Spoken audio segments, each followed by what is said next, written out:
नमस्कार मित्रों, आप सभी का स्वागत है CY एस्ट्रोलॉजर में। आज की इस वीडियो में हम चर्चा करेंगे गुरु देवता के तीसरे भाव के परिणामों के बारे में। अगर हमारी जन्म कुंडली में गुरु तीसरे भाव में है तो किस तरह के परिणाम होंगे और कैसे इसको निकाले जाएंगे। आज की इस वीडियो में हम उन सब विषयों पे चर्चा करेंगे। सबसे पहले कि ये देखेंगे कि गुरु जो है वो यहाँ पे क्या क्या अच्छे और बुरे परिणाम दे सकता है, साथ में इसको कैसे फलित किया जाए। फलित करना जरूरी है। इससे पहले भी हमने 2 वीडियो बनाए हैं इस सीरीज के, और इससे संबंधित हमारे इस YouTube चैनल पे बहुत सारे फलित ज्योतिष के ऐसे वीडियो मिलेंगे जो आपको अत्यधिक लाभ देंगे। तो आप मेरा YouTube चैनल सब्सक्राइब जरूर करें। हमारी जो बात हो रही थी वो थी फलादेश पे, कि गुरु को फलादेश करना क्यों जरूरी है।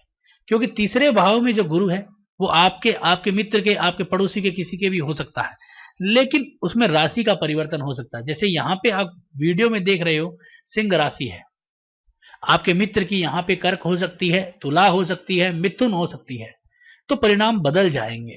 तो इसी प्रकार क्या हो सकती है, यहाँ पे किसी और ग्रह की दृष्टि हो सकती है, जैसे इस गुरु पे राहु की दृष्टि है। तो इसी प्रकार आपको यहाँ पे ये देखना होगा कि जो मेरा गुरु है तीसरे भाव का अन्य लोगों से भिन्न है, और हम उसके फलादेश कैसे करें। ये न सोचे कि तीसरे घर में गुरु है तो हम लेन देन के कारोबार में, मोल भाव के कारोबार में, अकाउंट्स के अंदर, मध्यस्थता के अंदर लाभ ले लेंगे। नहीं, जरूरी नहीं है उन चीजों में लाभ हो, उन चीजों में हानि भी हो सकती है। अगर आपकी जन्म कुंडली का गुरु कहीं छठे, 8वें, 12वें घरों के मालिक से जुड़ा हुआ हो, उसके नक्षत्र में हो, या उस ग्रह की दृष्टि आ जाए, तो इस प्रकार आपको यहाँ पे फलादेश करना बहुत अत्यधिक जरूरी है। तो सबसे पहले मैं आपको बता देता हूं तीसरा भाव किन किन चीजों को दिखाता है। सबसे पहले छोटे भाइयों को दिखाता है। गुरु एक पुरुष ग्रह है, तो इसका मतलब है कि गुरु का तीसरे भाव में होना छोटे भाई को दिखाता है कि छोटा भाई हमारे को होने के योग हैं। इसके बाद छोटी यात्राओं को दिखाता है, स्थान परिवर्तन को दिखाता है। कौन सा स्थान परिवर्तन, घर से बाहर का भी, और हमारी नौकरी में ट्रांसफर को भी, स्थान परिवर्तन को यही दिखाता है। साथ में हमारे साहस का है, मनोबल का है, आत्मविश्वास का है, यादाश्ती का है। ये हमारे शरीर में कंधों का भाव है, हमारे बाजुओं का भाव है। तो जैसे एक व्यक्ति की ताकत जो है उसके हाथों में होती है, उसी प्रकार इसे जो है वो पराक्रम कहा गया है, पराक्रम भाव है ये। तो हमारी पराक्रम के जो शैली है वो हमारे हाथ होते हैं, हमारे कंधे होते हैं। तभी तो कहते हैं लोग कि ये व्यक्ति बहुत पराक्रमी है, इसके कंधों पे आप जो है वो ये कार्यभार डाल सकते हैं। तो इसीलिए इसे पराक्रम भाव कहते हैं। गुरु का यहाँ पे होना जातक को पराक्रमी बनाता है। और इसके अलावा शिक्षा में, सूचना एवं संचार में, विज्ञापन में, अफवाहों में, पत्रकारिता में, अनुबंध, छपाई, लिखाई, लेन देन, मोल भाव, लेखन करना, यानी कि लेक्चरर बनना, टीचर बनना, शिक्षा के संबंधित कार्यों में काम करना, शिक्षा से संबंधित संस्थाओं में काम करना, और दस्तावेज, जो भी गोपनीय दस्तावेज है, या जो अकाउंट से संबंधित दस्तावेज है, या कोर्ट केस से, या फिर बैंकों से संबंधित, ये सारे के सारे दस्तावेज यहीं पे आते हैं। और एक सबसे महत्वपूर्ण है मध्यस्थता, यानी कि 2 लोगों के बीच में मध्यस्थता। क्योंकि ये क्या है, ये पड़ोसी भी है, एक मित्र भी है। तो इसलिए आप ये मानिए कि अगर आपके कोई भी परेशानी होती है, सबसे पहले आप अपने पड़ोसी के पास जाते हैं। तो इस प्रकार इसे मध्यस्थता का भी भाव कहा गया है। गुरु शुभ ग्रह है, यहाँ पे आने से उसके लाभ होते हैं, शुभता बढ़ती है। तो इसलिए आप यहाँ पे शुभ परिणाम के ज्यादा से ज्यादा आकलन देखोगे। अब क्या अच्छे परिणाम है, क्या बुरे परिणाम है, एक छोटा सा आकलन बताता हूं कि पहले आप अपनी जन्म कुंडली में फलित करें। फलित कैसे करेंगे, इसमें आप 3 छोटे से ट्रिक्स देख लीजिए। वैसे तो इसको फलादेश करने के अलग अलग तरीके होते हैं, क्योंकि आपको अगर अपने वैवाहिक जीवन से संबंधित करना है फलादेश, तो उसमें अलग भूमिका है तीसरे भाव की, और D9 चार्ट को भी देखना पड़ता है।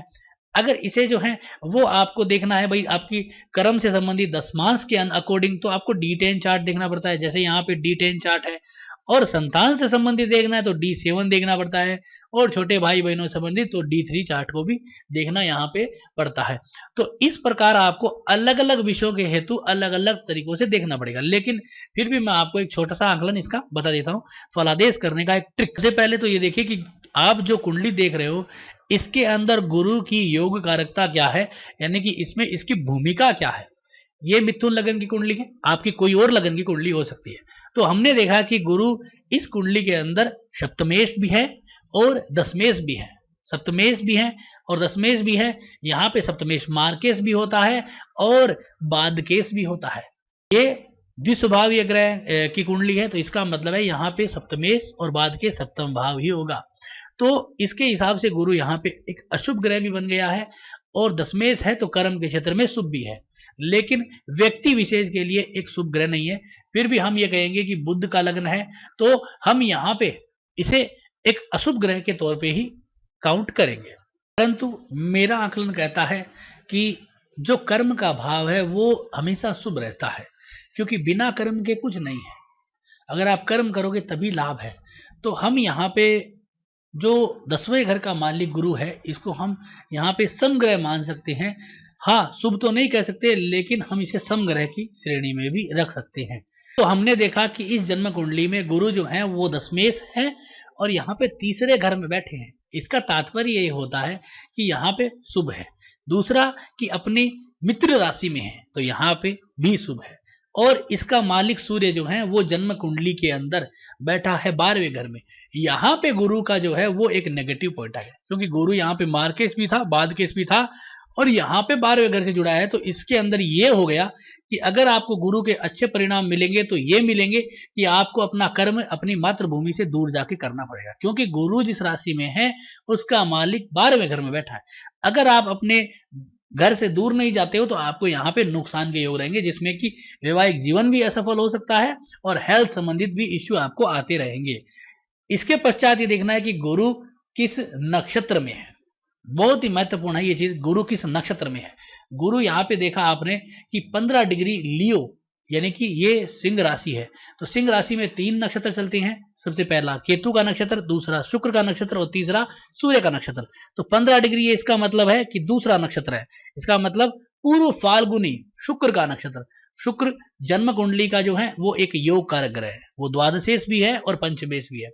गुरु यहाँ पे शुक्र यहाँ पे लग्न में बैठा है तो हम कहेंगे कि जो गुरु है वो शुक्र के नक्षत्र में है, यानी कि गुरु जिस पिलर पे खड़ा है वो पिलर शुक्र का है। तो हम यहाँ पे कहेंगे कि यहाँ पे गुरु अच्छा परिणाम देगा। लेकिन इसका मालिक शुक्र, जो गुरु का राशि स्वामी है वो जा रहा है 12वें घर में। तो हम यहाँ पे ये कहेंगे कि गुरु शुभ तो है, लेकिन वो विदेश यात्रा कराएंगे, विदेश में पढ़ना, विदेश में जीवन यापन करने का योग बनाएगा। फिर इसी गुरु को नवमास में देखेंगे तो गुरु जो है वो क्या हो रहे हैं, राशि वर्गोत्तम और आपका भाव वर्गोत्तम। तो ये तो बहुत बड़ा राज्य हो गया। तो इसको यहाँ पे हम कहेंगे कि ये लाभ का योग बन गया। तो आपको यहाँ पे हम कहेंगे कि गुरु यहाँ पे लाभ का रिजल्ट देंगे और शिक्षा के क्षेत्र में जातक को विदेश भेजेंगे, विदेश से शिक्षा कराएंगे और वहां से लाभ लेके आएंगे। तो हमने ये फलादेश करके इसका बताया। इसमें शनि की भी दृष्टि है, तो शनि क्या है, नवमेश है, तो वहां पे भी लाभ मिलेगा। तो इस प्रकार हम यहाँ पे कहेंगे कि इस तरह से आप अपनी जन्म कुंडली में इसके फलादेश करें। तो इस प्रकार हमने देखा कि गुरु जो है वो इस जातक के लिए एक शुभ ग्रह है। तो क्या क्या शुभ परिणाम होंगे और उसके बाद देखेंगे क्या क्या अशुभ परिणाम होंगे, उन सबका आकलन लेते हैं। तीसरे भाव में शुभ हो तो जातक के अनेक भाई बहन होते हैं और वो बंधु सुख से युक्त होता है। जातक जो है वो छोटी यात्राओं करके उनके लाभ कमाता है। जातक जो है वो अपनी इंद्रियों पे वश रखने वाला होता है, स्त्री प्रिय होता है और वाहन के सुख होते हैं, जिससे कि वो छोटी छोटी यात्राओं से लाभ लेता है। भ्रमणशील व्यक्ति होता है, पराक्रमी होता है, कृषि कार्यकर्ता होता है। साथ में जातक लेखक होता है और अच्छी लिखने की कला होती है जातक में। और जातक जो है वो अच्छे कर्मों के द्वारा धन लाभ भी करता है और धन खर्च भी करता है। अपने स्त्री और पुत्रों से अनेक तरह से प्रेम करता है, उनको छोटी छोटी यात्राओं से बड़ा ही आनंदित कर देता है। ये होते हैं गुरु के तीसरे भाव में अच्छे परिणाम।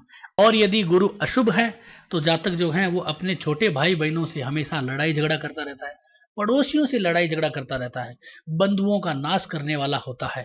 जातक जो है वो कामी होता है, अपनी इंद्रियों पे काबू नहीं कर पाता है और दूसरी पर स्त्रियों पे या पड़ोस में रहने वाली स्त्रियों पे ललाहित रहता है।